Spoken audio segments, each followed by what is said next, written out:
গোষ্ঠী সংঘর্ষের রণক্ষেত্র সিউড়ি তৃণমূল 2 নম্বর। আপনাদের জানিয়ে রাখবো, তৃণমূল 2 নম্বর ব্লক কার্যালয় চত্বরে এই ঘটনা ঘটেছে। আমরা দেখেছি এর আগেও একাধিকবার রণক্ষেত্র সিউড়ি, আবারও সেই গোষ্ঠী সংঘর্ষে কিন্তু এই রণক্ষেত্র তৃণমূলের দুই গোষ্ঠী সংঘর্ষে কার্যত রণক্ষেত্র সিউড়ি 2 নম্বর ব্লক তৃণমূল কার্যালয় চত্বরে ঘটনা ঘটেছে। একে অপরকে লক্ষ্য করে ইট বৃষ্টি, পরিস্থিতি নিয়ন্ত্রণে পুলিশের লাঠিচার্জ। আরো একবার আপনাদের জানিয়ে রাখবো, গোষ্ঠী সংঘর্ষের রণক্ষেত্র সিউড়ি, তৃণমূলের দুই গোষ্ঠী সংঘর্ষে কার্যত রণক্ষেত্র সিউড়ি। সিউড়ি 2 নম্বর ব্লক তৃণমূল কার্যালয় চত্বরে এই ছবি। একে অপরকে লক্ষ্য করে ইট বৃষ্টি, পরিস্থিতি নিয়ন্ত্রণে পুলিশের লাঠিচার্জ। সিউড়ি 2 নম্বর ব্লকের তৃণমূল ব্লক সভাপতি কাজল এবং অনুগামী নুরুল ইসলামের সঙ্গে অনুব্রত মণ্ডল অনুগামীদের মধ্যেই দ্বন্দ্ব চলছিল, এমনটাই কিন্তু আমরা প্রাথমিকভাবে খবর পাচ্ছি। তবে আরো বিস্তারিত এই ঘটনা ঠিক কি ঘটেছিল জানাতে পারবে বীরভূমের প্রতিনিধি ইকবাল হোসেন এই মুহূর্তে আমার সঙ্গে রয়েছে। ইকবাল, ঠিক কি জানতে পারছো? আবারও গোষ্ঠী সংঘর্ষে এই ধরনের ঘটনা, পুলিশ কিভাবে ধরে নিয়ে যাচ্ছে আমরা দেখতে পাচ্ছি, ঠিক কি হয়েছিল?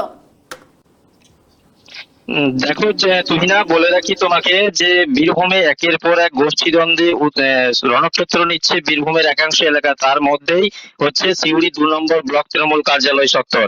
আমরা জানি যে সিউড়ির যে 2 নম্বর ব্লক তৃণমূল কার্যালয় চত্বর এতদিন ধরে একটা ঠান্ডা লড়াই চলছিল অনুব্রত অনুগামী ভার্সেস কাজল অনুগামীদের মধ্যে।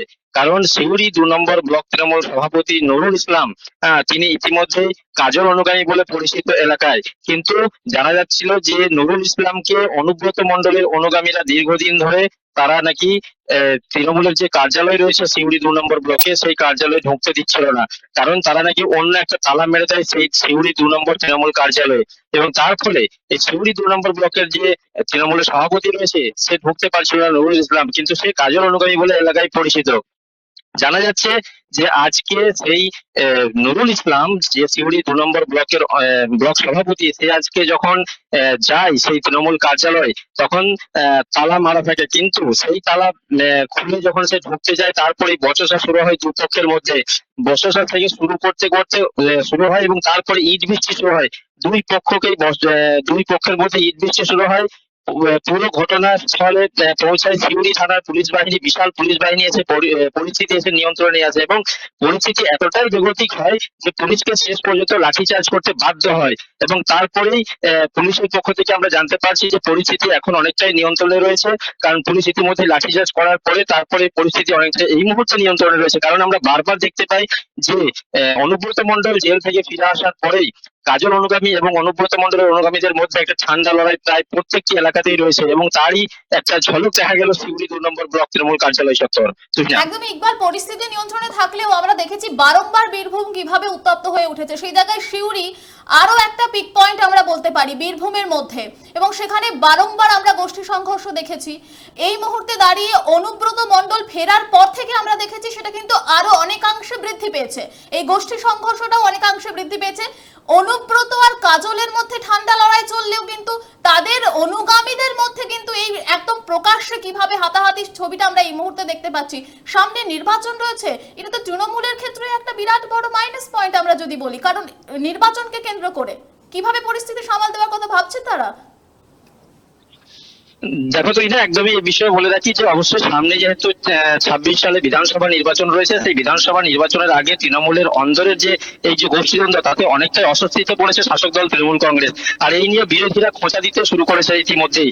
কারণ হচ্ছে যে বিরোধী দল বিজেপি থেকে শুরু করে সিপিএম থেকে শুরু করে কংগ্রেস থেকে শুরু করে সবাই একে অপরকে দুষতে শুরু করেছে তৃণমূলের দুই অংশকেই। কারণ হচ্ছে যে তাদের একটাই অভিযোগ বিরোধীদের যে দুই পক্ষের যে ভাগাভাগির লড়াই, তাতেই নাকি এই গোষ্ঠীদ্বন্দ্ব বলে প্রকট হচ্ছে। কিন্তু যদিও তৃণমূল এই বিষয়টাকে পুরোটাই অস্বীকার করছে, তাদের দাবি যে পুরোটাই বিরোধীদের চক্রান্তে এই কার্যক্রম। কিন্তু সামনে যে বিধানসভা নির্বাচন রয়েছে, বিধানসভা নির্বাচনের আগে তৃণমূলের যে গোষ্ঠীদ্বন্দ্ব বীরভূম জুড়ে প্রকাশ হচ্ছে, তাতে সামনে বিধানসভা নির্বাচনের আগে শাসক দল অনেকটাই অস্বস্তিতে, এটা বলা যেতেই পারে। তুই না একটা বিষয় জানতে চাইবো যে যেমনটা দুটো দলে ভাগ হয়ে গেছে, একটা অনুব্রত অনুগামী আর একটা কাজল অনুগামী নুরুল ইসলামের লোকজন, এই ঘটনার কথা যদি আমরা বলি, সেই জায়গায় দাঁড়িয়ে কাজল শেখ বা অনুব্রত মণ্ডলের কি এখনো পর্যন্ত এই ঘটনায় কোনো প্রতিক্রিয়া পাওয়া গিয়েছে?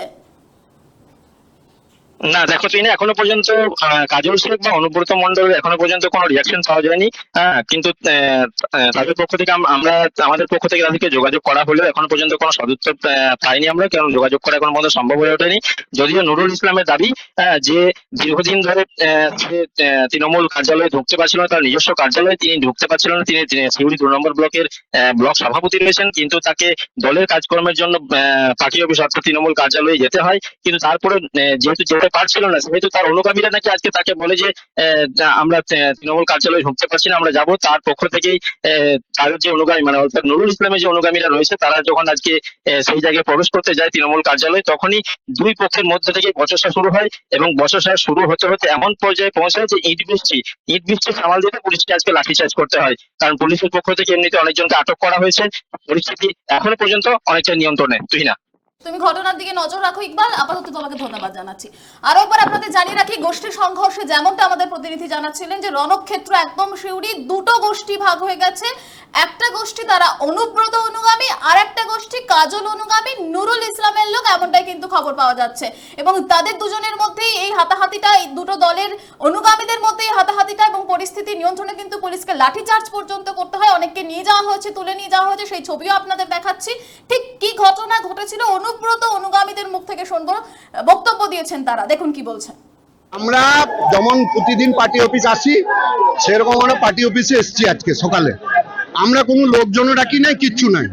হঠাৎ করে 2 নম্বরের ব্লক সভাপতি তিনি কিছু দুষ্কৃতি নিয়ে এই পার্টি অফিস অস্ত্র শস্ত্র নিয়ে পার্টি অফিসে ঢুকে, আমরা তাতেও কিছু বলিনি। তারপরে বিভিন্নভাবে আমাদেরকে টন্টিং, তারপর তার লোক আমাদেরকে ঢিল ছুঁড়ে, এবং তারা প্রত্যেকের কাছে অস্ত্র আছে। তারা আমরা এই জিনিস ঘৃণা করেও জানতাম না যে তিনি এত নীচ নোংরা মনের মানুষ। তিনি যিনি জনগণেরই নেতা হবেন, তাহলে তিনার জন্য তো জনগণ তাকে নিয়ে নাচবে। আজকে জনগণ নাই, আপনারা দেখতেই পাচ্ছেন। তিনি কিছু দুষ্কৃতি, সিপিএম বিজেপি কিছু দুষ্কৃতি নিয়ে হঠাৎ করে পার্টি অফিসে আমাদের ওপর হামলা করে।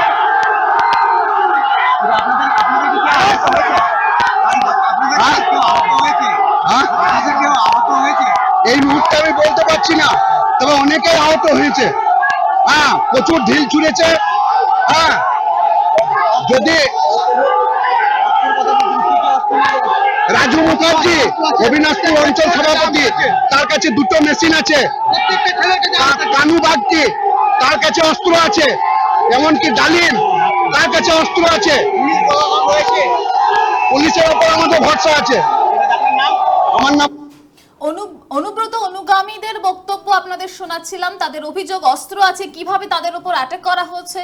নুরুল ইসলাম শিউরি 2 নম্বর ব্লক তৃণমূল সভাপতির অনুগামীরাই হামলা চালিয়েছে বলে তারা অভিযোগ করছেন। অন্যদিকে ঠিক এই ঘটনায় শিউরি 2 নম্বর ব্লক তৃণমূল সভাপতি নুরুল ইসলাম তিনি কি প্রতিক্রিয়া দিয়েছেন দেখাবো আপনাদের। বলেছিলাম যে আমি অবশ্যই পার্টি অফিসে যাব, আমি সেটাই এসেছি। পার্টি অফিস তো আসতেই হবে, দলের কাজে দলের বিভিন্ন বিষয়ে পার্টি অফিস আসা জরুরি, আমি সেজন্য এসেছি। আর এর আগেও হয়তো আমি আসতাম, কিন্তু বিভিন্ন কাজের জন্য হয়তো সেইভাবে আসতে পারিনি, বা পরিবেশটাকে একটা নষ্ট করে দেওয়া হয়েছিল এই পার্টি অফিসের। সেই পরিবেশটা নষ্ট হয়ে যাওয়ার জন্য আমি কয়েকদিন আসিনি। যেমন তালা, আপনারা জানেন যে তালা খুলে দেওয়া, তালা নতুন তালা লাগিয়ে দেওয়া হয়েছে, আপনাদের আমি বলেছিলাম। দুটো চাবি ছিল। একটা চাবি এখানে অশ্বিনী মণ্ডল যেহেতু এখানকার স্থানীয়, তাই ওর কাছে একটা চাবি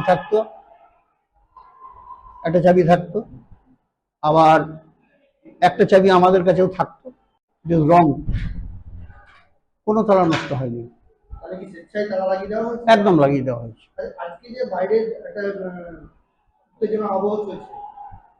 উত্তেজনা আবহ, মানুষ আজকে আমাকে সঙ্গে করে বললো না আমরা পার্টি অফিসে যাবো, তোমাকে যেতেই হবে। আমি গেলাম। গতকালকে একটা ইনসিডেন্ট হয়েছে, আপনারা জানেন যে গতকাল রাতে আমার একটা গোট ফার্ম, নিজেরই গোট ফার্ম আমার, সেখান থেকে রাত্রি 8টা সাড়ে 8টার সময়, আমি সেই সময় অবিনাশপুর একটা মিটে গোট ফার্মটা ভাঙচুর করেছে এবং 35টির মতো ছাগল নিয়ে চলে গেছে ওখান থেকে।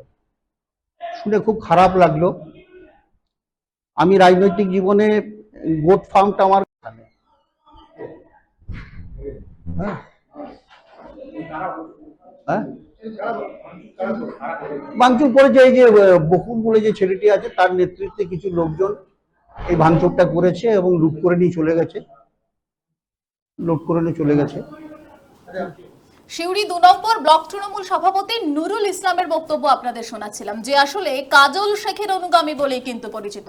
এবার আপনাদের শোনায় অনুব্রত মণ্ডল অনুগামী বলে পরিচিত অশ্বিনী মণ্ডলের বক্তব্য, দেখুন। সেইটা নিয়ে একটা আলোচনা ছিল। আমাদের এই যে দলের নির্দেশে যে আচর বলে একটা প্রোগ্রাম চলছে মহিলাদের নিয়ে গ্রামে গ্রামে পাড়ায়, এই দুটো বিষয় নিয়ে আমাদের একটা আলোচনা চলছিল। সেই সময়ে হঠাৎ আমরা দেখতে পাচ্ছি যে ব্লক সভাপতি নুরুল ইসলাম এবং অবিনাশপুরের রাজু মুখার্জির নেতৃত্বে কিছু অসামাজিক যে কাজগুলো করা যায়, ক্রিমিনাল যাদেরকে বলে, সেই ধরনের কিছু মানুষকে হঠাৎ নিয়ে এসে আমাদের উপরে আক্রমণ করে। আমাদের যে লোকগুলো ছিল তারা আক্রমণে অনেকেই ক্ষতি হয় তাদের। তো এই হলে আজকের পরিস্থিতি। তো তারা কি দিয়ে আক্রমণ, মানে তাদের হাতে কি ছিল? আগ্নেয়াস্ত্র ছিল, এসে ওরা ইট পাটকেল মারতে লাগলো। কেন? সব মিলিয়ে গোষ্ঠী সংঘর্ষে রণক্ষেত্র সিউড়ি, তৃণমূলের 2 গোষ্ঠী সংঘর্ষে কার্যত রণক্ষেত্রের ছবি আপনাদের দেখাচ্ছিলাম। তবে এরই মধ্যে জানিয়ে রাখবো যে পরিস্থিতি এখন বর্তমানে নিয়ন্ত্রণে রয়েছে। দুটো গোষ্ঠীর মধ্যে এই যে ঠান্ডা লড়াই, কাজল শেখ এবং আমরা দেখেছি অনুব্রত মণ্ডলের মধ্যে ঠান্ডা লড়াই চলছে। কোর কমিটির বৈঠক ঘিরেও সেই লড়াই এখনো পর্যন্ত অব্যাহত রয়েছে। তার পাশাপাশি তাদের যে অনুগামী তাদের মধ্যে এই সংঘর্ষের ছবি বারংবার বীরভূমের রাজনীতিতে উঠে আসছে। তবে এখনো পর্যন্ত কোনো প্রতিক্রিয়া অনুব্রত মণ্ডল এবং কাজল শেখের পাওয়া যায়নি, সেদিকে নজর রয়েছে আমাদের অবশ্যই। এখন এখানে শেষ করছি, দেখতে থাকুন 24 আওয়ার্স টিভি।